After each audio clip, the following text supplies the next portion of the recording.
Sudah ada peradabannya, tetapi masih sangat sederhana.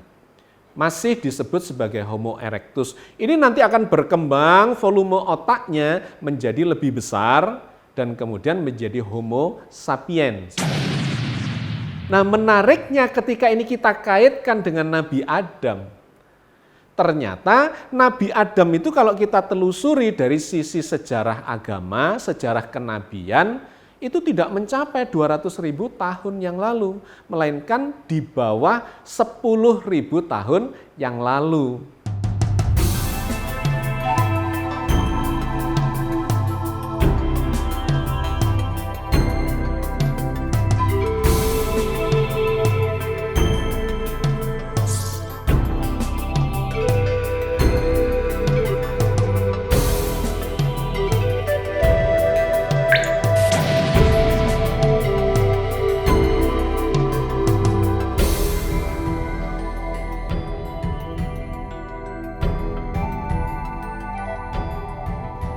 Assalamualaikum warahmatullahi wabarakatuh. Alhamdulillahirabbil alamin, ma khalaqas samawati wal arda wa ma bainahuma la'ibin. Wassalatu wassalamu ala nabiyyina Muhammadin wa ala alihi wa ashabihi wa ummatihi ajmain. Sahabat sekalian, alhamdulillah kita dipertemukan Allah kembali di program Islam Futuristik episode yang ke-20. Kita akan melanjutkan kajian kita tentang fenomena munculnya kehidupan di planet bumi ini, mulai dari yang skala yang paling rendah, paling sederhana, makhluk satu sel, sampai kepada makhluk-makhluk yang berderajat tinggi seperti manusia yang multiseluler ini. Kita sudah melakukan beberapa kajian awal terkait dengan munculnya kehidupan itu. Dan kita memiliki beberapa kesimpulan yang kita ambil, kesimpulan itu ya kita jelaskan kembali sedikit untuk menyambungkan kajian kita sebelumnya dengan kajian kita hari ini. Kita sudah mendapatkan kesimpulan yang pertama bahwa di planet bumi ini dulu tidak ada kehidupan. Buminya mati, kemudian dihidupkan oleh Allah dengan cara mengirimi, salah satunya adalah air dari luar angkasa ditambah dengan unsur-unsur dan persenyawaan organik yang memungkinkan munculnya kehidupan, ya, satu. Kemudian yang kedua, kita telah melakukan penelusuran secara fosil bahwa untuk memahami dan mengetahui munculnya kehidupan itu salah satunya adalah dengan menelusuri jejak fosil. Fosil adalah peninggalan atau sisa-sisa makhluk hidup yang hidup di zaman bisa ratusan ribu, bisa jutaan tahun yang lalu, bahkan miliaran tahun yang lalu, yang diabadikan oleh alam.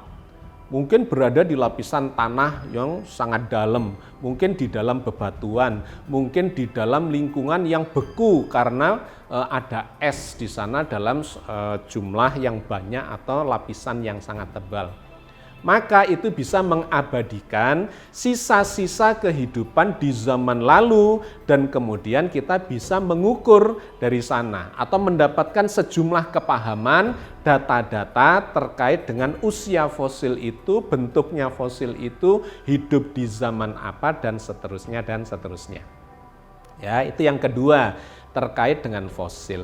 Yang ketiga, kemudian muncullah teori-teori untuk memahami peninggalan-peninggalan dalam bentuk fosil itu. Maka ada yang disebut sebagai teori evolusi. Kita sudah membahas itu di episode yang lalu. Bahwa kehidupan ini ternyata memang bertahap, ya, gradual dari yang sederhana menuju yang kompleks. Dan ada kesimpulan bahwa yang kompleks ini sesungguhnya berasal dari yang sederhana, yang lebih sederhana lagi, yang lebih sederhana lagi, dan yang paling sederhana. Sehingga muncullah teori yang disebut sebagai teori evolusi. Nah, masalahnya kemudian ketika kita bandingkan teori evolusi yang muncul atau diteorikan, disusun oleh ilmuwan-ilmuwan yang tidak beragama atau yang sekuler, yang memisahkan agama dengan ilmu pengetahuan, dibandingkan dengan ilmuwan-ilmuwan yang berbasis kepada sains tetapi tanpa menafikan agama, itu muncul dua kubu yang berbeda. Bahwa semua ini muncul secara bertahap, itu kayaknya iya, kesimpulannya mengarah ke sana. Tetapi apakah terjadi secara kebetulan ataukah melalui penciptaan? Nah, di situ ada dua kubu yang berbeda. Bahwa ada teori evolusi yang dibangun sebagai sebuah kebetulan melalui seleksi alam, tetapi ada yang mengatakan bahwa teori evolusi itu sesungguhnya dicampur tangani Tuhan atau bisa dikatakan sebagai penciptaan yang bertahap, penciptaan yang bertingkat dari yang sederhana menuju kepada makhluk yang lebih kompleks. Ya, yang seperti saya jelaskan bahwa ayam itu ya berasal dari telur, jadi ada prosesnya.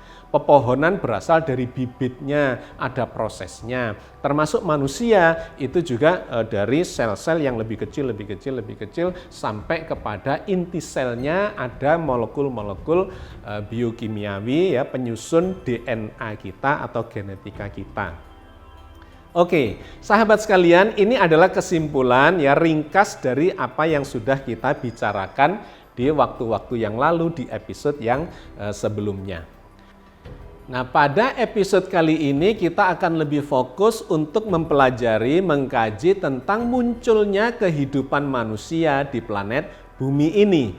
Karena memang manusia ini tidak tiba-tiba muncul di planet bumi ini, melainkan didahului oleh makhluk-makhluk yang sebelum manusia, bukan manusia dari berderajat yang rendah, ya selnya satu, kemudian ada sel yang lebih banyak tetapi masih dalam bentuk mikrofosil, kemudian ada lagi menjadi eukariot dan seterusnya, semakin tinggi dan semakin kompleks, membentuk tanaman, membentuk binatang, dan akhirnya muncullah manusia.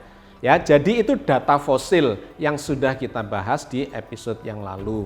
Tetapi poin pentingnya adalah manusia itu tidak tiba-tiba jeder muncul sejak awal adanya planet bumi, melainkan adalah sekian miliar tahun kemudian sesudah planet bumi itu diciptakan dan kemudian secara bertahap itu memunculkan kehidupan di sana. Nah, pertanyaannya kemudian, kapankah manusia pertama kali di permukaan bumi ini? Maka ada dua cara, atau kalau mau ditambahkan tiga cara ya. Cara yang pertama untuk menelusuri itu adalah dengan melihat catatan sejarah. Artefak ya. Artefak itu adalah peninggalan-peninggalan sejarah di mana di dalam benda-benda sejarah itu ada catatan-catatan tertentu. Nah, tetapi kelemahannya adalah peradaban manusia ini tidak berusia jutaan tahun yang lalu, atau apalagi lebih lama lagi dari itu, puluhan juta apalagi miliaran. Catatan sejarah itu baru bisa didapatkan pada usia sejarah yang dimana tulisan-tulisan itu sudah mulai muncul. Sebelum ada tulisan itu ya tidak ada catatan tentang sejarah kapan munculnya manusia atau ada peradaban apa sebelum itu. Tidak ada catatannya. Kalau kita lihat tulisan-tulisan yang tua itu diantaranya adalah yang di Mesir ya, yang menggunakan huruf hieroglyphs. Kemudian lebih tua lagi atau sezaman atau bisa dikatakan lebih tua sedikit dibandingkan hieroglyphs itu adalah cuneiform, yaitu huruf paku yang dikembangkan di kawasan Mesopotamia ya, di Babilonia. Nah, sebelum itu tidak ada tulisan-tulisan yang terekam oleh sejarah. Maka penelusuran kehidupan masa lalu, peradaban masa lalu dari sisi artefak ini terbatas pada puluhan atau ratusan atau mungkin ribuan, tapi sedikit ya, ribuan tahun yang lalu itu bisa dipelajari dari artefak. Sedangkan yang lebih tua dari itu tidak ada catatannya, maka mempelajarinya dari fosil. Fosil adalah sisa-sisa kehidupan yang diawetkan oleh alam di dalam tanah, di dalam batu, di dalam lumpur, di dalam lapisan es dan seterusnya. Nah, dari fosil itulah kemudian bisa diprediksi dia itu hidup di zaman apa, berapa ribu tahun yang lalu, atau berapa juta tahun yang lalu, atau bahkan berapa miliar tahun yang lalu. Ada yang disebut sebagai metode radiometrik dating, ya. Jadi penanggalan dengan menggunakan zat-zat radioaktif, isotop-isotop radioaktif. Isotop itu adalah unsur yang memiliki variasi, ya. Jadi misalnya yang digunakan dalam carbon dating, dalam radiometrik, yaitu adalah salah satunya karbon. Karbon itu memiliki ada 15 isotop. Karbon 1, karbon 2, karbon 3 gitu ya. Jadi karbon 1 itu adalah yang memiliki jumlah proton dan neutron di dalam intinya sebanyak 12, maka disebut sebagai C12. Tetapi ada karbon yang isinya tidak 12 di dalam intinya, melainkan 14. Ada lagi yang 15, 16, sampai 22. Jadi ada jenis karbon variasi isotopnya itu sampai 15 isotop. Nah, yang digunakan untuk atau bisa digunakan untuk mengukur umur bebatuan, atau umur fosil, atau umur benda-benda peninggalan dari masa lalu, itu yang sering digunakan adalah karbon 14. Ya, isotop karbon 14. Kenapa? Karena ini jumlahnya relatif cukup banyak dan usianya cukup panjang. Ada yang disebut sebagai paruh waktu. Jadi isotop karbon itu, ya, karbon 14, itu dia akan seiring dengan waktu, dia akan berubah menjadi nitrogen. Nah, perubahan itu ada durasinya yang disebut sebagai paruh waktu, ya, half life. Paruh waktu itu adalah durasi yang dibutuhkan oleh sejumlah atom karbon itu, atau mungkin atom-atom yang lain, bisa ada karbon, bisa ada argon, atau ada kalium, ada uranium, ada terbium dan sebagainya.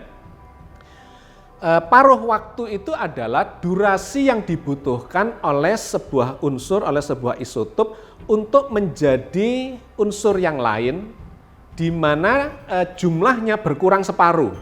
Jadi misalnya gampangannya begini, 100 atom karbon C14, dia akan memancarkan radioaktif dan mengubah karbon itu menjadi nitrogen. Sampai tinggal cuma 50, ya, dari 100 menjadi 50 itu butuh waktu sekitar 5.730 tahun. Nah, nanti dari 50%-nya ini dia akan menjadi separuhnya lagi menjadi 25. Butuh waktu lagi 5.730 tahun. Dari 25 berkurang menjadi separuh lagi menjadi 12,5 misalnya begitu. Maka dia butuh waktu 5.730 tahun lagi. Nah, dan seterusnya itu yang disebut sebagai paruh waktu, ya, umur dia menjadi separuh dari jumlah atom yang sebelumnya. Lantas bisa diformulasikan di situ, bisa dirumuskan untuk mengukur usianya sebuah fosil, ya. Fosil ini usianya berapa ribu tahun yang lalu, ya.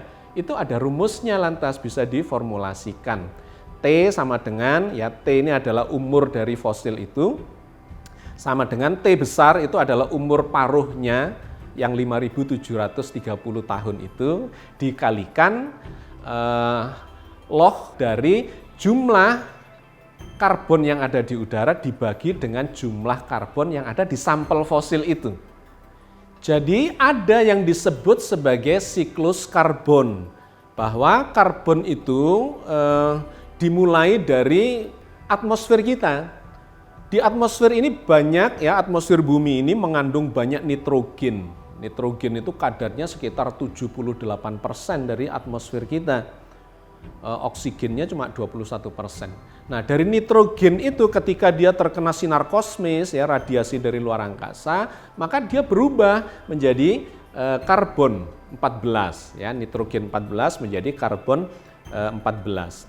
Nah, karbon 14 inilah yang kemudian bereaksi dengan oksigen menjadi CO2 dan kemudian masuk kepada tanaman atau tumbuhan, kemudian tumbuhan itu dimakan oleh binatang dan termasuk oleh manusia, maka karbon ini mengalami perjalanan dalam diri binatang, diri manusia, dan makhluk hidup itu semuanya mengandung karbon.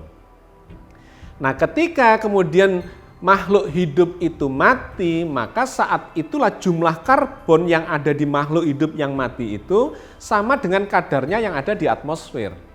Dan kemudian kita bisa melakukan perhitungan seperti yang tadi itu. Dibandingkan antara karbon yang ada di udara atau di atmosfer dengan yang ada di sampel makhluk yang hidup yang sudah mati itu, kemudian dilogaritmakan kuadrat dikalikan dengan waktu paruhnya, ketemulah usia dari fosil itu. Nah, jadi sahabat sekalian, ini adalah salah satu dari metode untuk mengukur usia dari sebuah fosil. Tetapi ini memang memiliki keterbatasan. Penggunaan carbon dating itu maksimum hanya bisa sampai usia 50.000 tahun. Di atas 50.000 tahun, jadi kalau ada fosil usianya di atas 50.000 tahun, maka metode ini tidak bisa digunakan. Harus menggunakan metode yang lain lagi, sama radiometrik, menggunakan bahan radioaktif, tetapi dari unsur yang berbeda. Misalnya menggunakan dari kalium dan argon, ya, bahwa kalium itu berubah menjadi argon. Nah, waktunya cukup panjang, 1/4 miliar tahun. Sehingga dengan rumus yang sama kita bisa mengukur fosil-fosil dari usia jutaan tahun.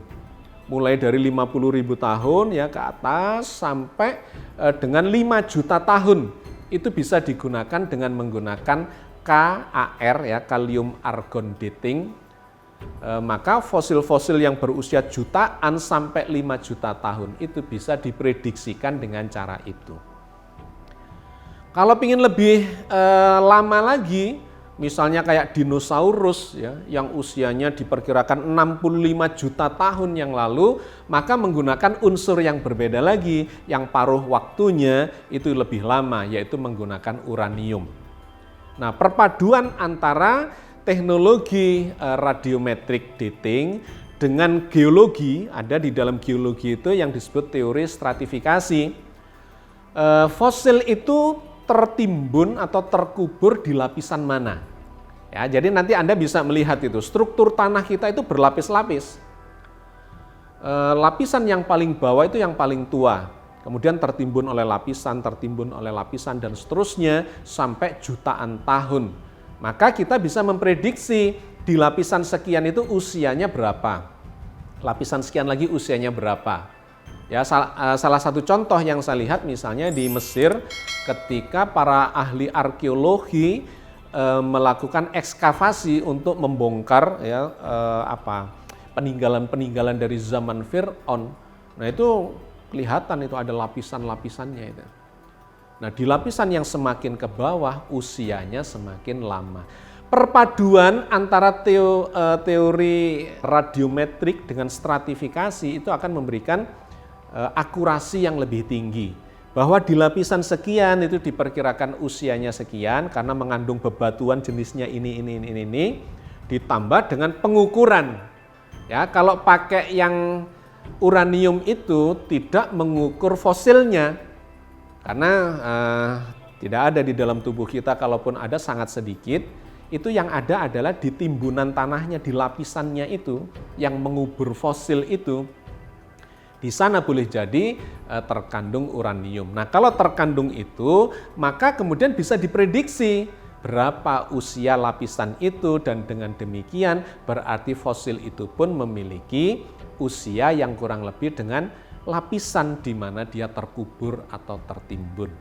Di antaranya adalah dinosaurus itu. Dia tertimbun di lapisan yang usianya kira-kira sekitar 60-70 juta tahun yang lalu. Oke, sahabat sekalian. Jadi ini adalah dalam sudut pandang ilmu pengetahuan bagaimana caranya kita melihat umur dari sebuah fosil. Nah, dari penanggalan itu maka kita mengetahui kemudian dengan menggabungkan berbagai data, ternyata memang semakin tua itu semakin sederhana fosilnya, dan semakin kemari ya ke arah kehidupan kita di zaman sekarang semakin kompleks. Kemudian bisa dibikin catatan sejarah atau data-data sejarah munculnya kehidupan di planet bumi ini.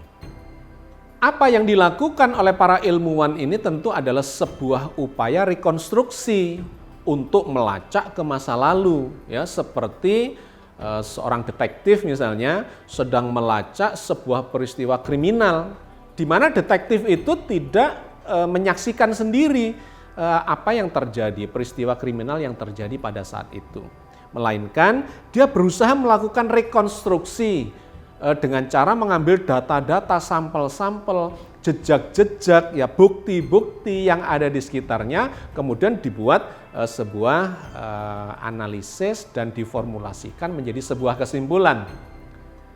Tentu itu tidak pasti sesuai dengan peristiwa yang sesungguhnya, tetapi itu ada alur argumentatif yang bisa dipertanggungjawabkan sebagaimana yang dilakukan oleh para arkeolog, ya, para ahli sejarah dan para ahli fosil masa lalu dengan menggunakan teknologi atau metode radiometrik dan stratifikasi itu.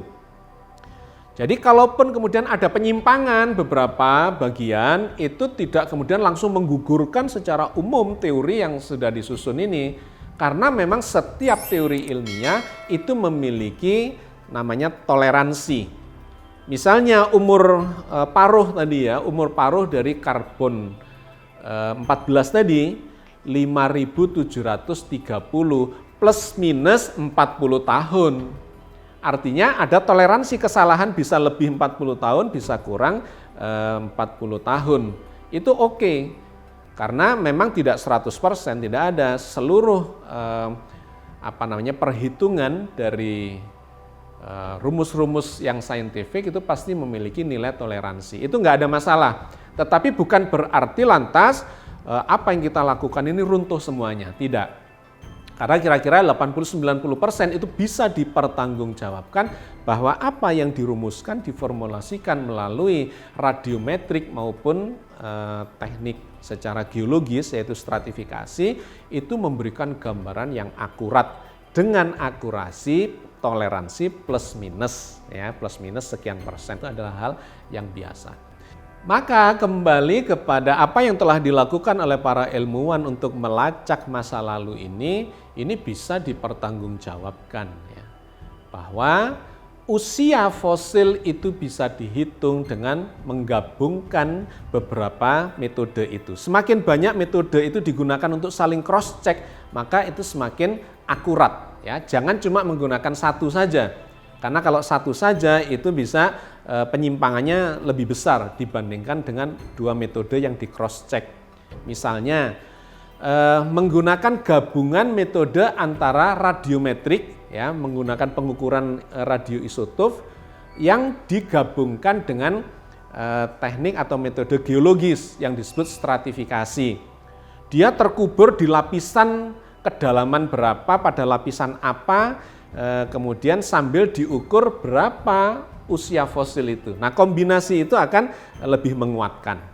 Apalagi kemudian kalau ada catatan sejarahnya, maka itu lebih menguatkan lagi. Nah, kombinasi secara simultan ini akan mengarahkan kesimpulan kita semakin valid.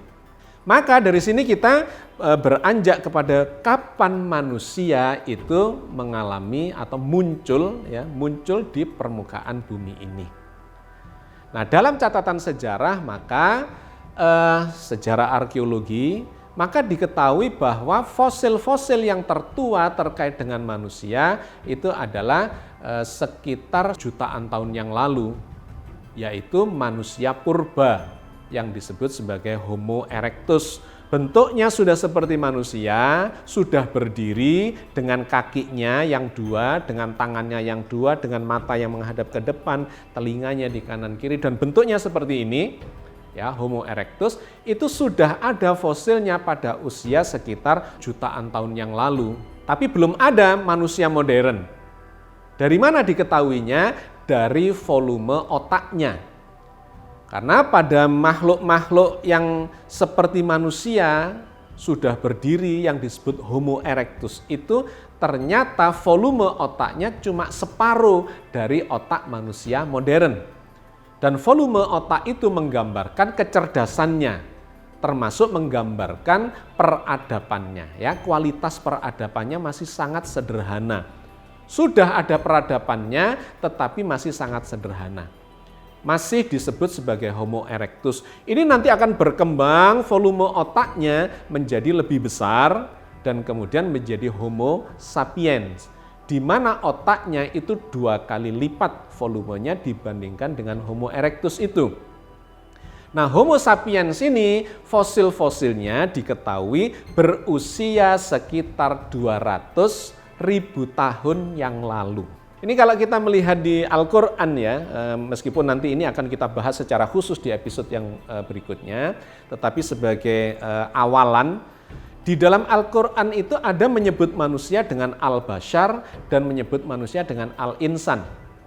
Al-Bashar itu bentuk fisik manusia yang seperti ini, sudah berdiri dengan 2 kaki, ada 2 tangan, ada mata, ada telinga, dan bentuknya seperti ini, itu adalah Al-Bashar. Sedangkan Al-Insan itu mengarah kepada manusia modern yang peradabannya sudah tinggi. Sehingga sejak manusia purba yang Homo erectus itu sudah bisa disebut sebagai Al-Bashar, tetapi Al-Bashar yang belum Al-Insan. Nah, Al-Insan itu baru muncul di sekitar atau 200.000 tahun sebelum Masehi atau 200.000 tahun yang lalu. Itu barulah manusia yang berperadaban modern. Nah, menariknya ketika ini kita kaitkan dengan Nabi Adam. Ternyata Nabi Adam itu kalau kita telusuri dari sisi sejarah agama, sejarah kenabian, itu tidak mencapai 200.000 tahun yang lalu, melainkan di bawah 10.000 tahun yang lalu. Ya, kalau kita tarik mundur, Nabi Muhammad itu 570-an tahun Masehi. Nabi Isa 1 tahun Masehi. Kita tarik ke belakang sampai Nabi Ibrahim maksimum 3.000 tahun sebelum Masehi. Kita tarik lagi ke belakang ke Nabi Nuh dan sampai Nabi Adam, itu kira-kira 6.000, 7.000 tahun sebelum Masehi. Ambillah paling mentok di 10.000 tahun sebelum Masehi. Jadi ada gap data antara yang muncul dari data-data agama, sejarah agama, dengan apa yang muncul secara saintifik dari fosil-fosil itu. Bahwa ternyata fosil manusia modern yang disebut Al-Insan sudah ada sekitar 200.000 tahun yang lalu, sedangkan Nabi Adam itu muncul di 10.000 tahun yang lalu maksimal. Maka sampai di sini kita bisa mengambil kesimpulan bahwa sesungguhnya menurut data ini dan analisis ini, Nabi Adam itu bukan manusia pertama di planet bumi ini, melainkan sudah generasi kesekian dari makhluk modern, makhluk berperadaban yang disebut sebagai Homo sapiens dan oleh Al-Quran disebut sebagai Al-Insan. Sahabat sekalian, saya potong sampai di sini. Nanti akan kita lanjutkan di episode yang berikutnya, lebih jelasnya bagaimana Al-Quran bercerita tentang keberadaan manusia itu terkait kemudian secara saintifik data-data ilmiah yang ada. Mudah-mudahan sedikit yang kita bahas ini dan akan kita lanjutkan ke depan, Allah memberikan barokah dan hikmah kepada kita semuanya. Amin. Assalamualaikum warahmatullahi wabarakatuh.